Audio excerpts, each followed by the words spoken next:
tayo kainday. So let's go. We'll eat together. Aga ako nagising. Ayan. So ready na ako. Ayan siya. Tapos ayan yung bag ko. So siguro bubuksan ko yan na lang yung TV. Ayan. Naka-ready lang siya. Yung mga ito labahan ko. Wala pa akong plastic bag para ilalagay dyan. And then, ito, kasi 2 nights lang pala kami. So, ang nailagay ko 3. Yung damit ko yan siya. And then, ito, pag aalis na ako, ito na yung susuot ko. Charam! Ayan. Ayan. Hindi ko to ginalawang sang bed. And then, ito yung ginalaw ko. Pero niligpit ko siya kasi maaga ako na gising 1 AM. Then, kumain ako ng 5. Kasi, tag nito, madami akong food lagi. Ayan. So, bubuksan natin yung TV. Habang kumakain tayo. Binuksan ko na pala din yung bintana. Diba? Ang oras kasi dito ay 7 AM. Ayan. Ayan siya. So, let's go. Para may ingay. And then, sa TV radio tayo. Okay. Okay natin. Ayan. So, nakalagay talaga pa rin siya, Marita. Evangelist Mancaw. Gusto ko kasi yung sounds niya. Char. Ayan. Welcome to Golden Tulip. Murder Marita Mancaw. Ayan siya, guys. Ayan. Sobrang ganda niya, diba? So, manunood lang tayo ng movie. Ayan. Tapos, ayan na siya. Hahayaan lang natin siya para may ingay. Kasi ako lang mag-isa. Ayan. So, tignan mo naman ang lawak. Diyos ko, chinilas ko yung doon na lang nilagay. Ayan, itatabi lang natin. Maligta ko. Sandals ko to. Ayan. So, kasi ako gusto ko kahit na mag-isa, malinis. Char.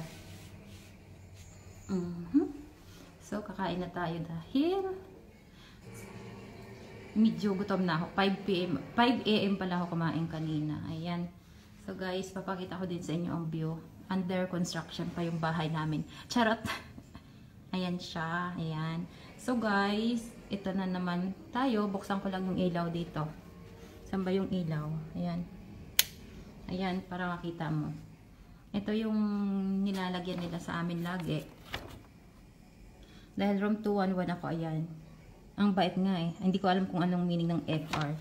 So guys, ito na yung food. Ito yung kinain ko kanina kasi sobra ko to kagabi na chicken and rice. Tapos, wala na naman ang tubig. Kukuha na naman ang tubig. Ayan. Ito, basura ko na to. Kagabi. Kanina ko lang maaga pala kinain kasi kagabi pa yung food na binigay sa amin.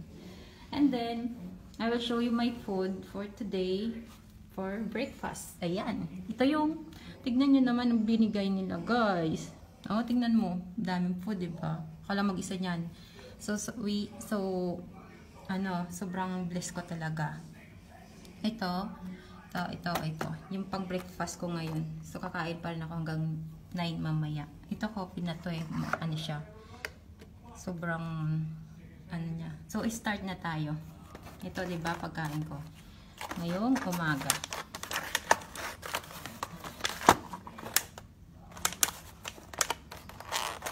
Grabe, dami nilang food. Pag dito kayo sa Golden Tulip, ang nila, very accommodating pa yun. Accommodating yung guard nila kasi sila yung nag-ano ng luggage namin. Ayan guys, ito bread. So, ito na naman tayo. Favorite ko naman sila. Nakakain ko naman sila. Tsaka parang ito yung best na hotel para sa akin. Yung breakfast pala namin to kahapon. So, kagahapon walang egg. So, ngayon meron siya. So, parang wala ngayon ng tignan natin ang iba. Parang mas padami ngayon. Padami ng padami. Ayan. Ay! Yes, watermelon. Tapos Diba bunggo yung pa-breakfast ng Golden Tulip? The best. Tapos, ayan, may salad uli. And then, tapos ang bait pa ni Kabayan. Tinatanong kami sa menu. Pag, every lunch lang naman, tsaka dinner nagtatanong. Pero pag breakfast, pare-pareho kami ng food ng mga kasama ko. Meron pa rin ako ng cheddar, cheese, saka mortadella. So, let's go for another one. For another two. Ito pala siya. Two pa eh. Dalawa pang may iiwan. Oh guys, ang bait naman nila. May pa rice. Siguro alam nilang mahilig talaga ako sa rice. Ito, kagahapon, yung rice ko punong-puno yan. Tapos ito, yung nilagyan nila chicken na chicken grilled. Kagabi, yung dinner ko yun. Chicken grilled, tsaka, ayan, may potato, ganon. Akala nyo yun, naubos ko yung ganong rice. Tapos may extra rice pa binigay. And then ito na, last na to. Ano to, dessert ata to. Na sweet. Ay, hindi pala. Iba. Beans. Hans. Ay, Hans ba yun? Ayan. Ayan. Diba? Breakfast pa lang to, oh. Ng Golden Tulip. Pack. Tapos ito strawberry. Masarap siya. Ayan. Ayan. Ayan. So, kain na tayo. Let's go!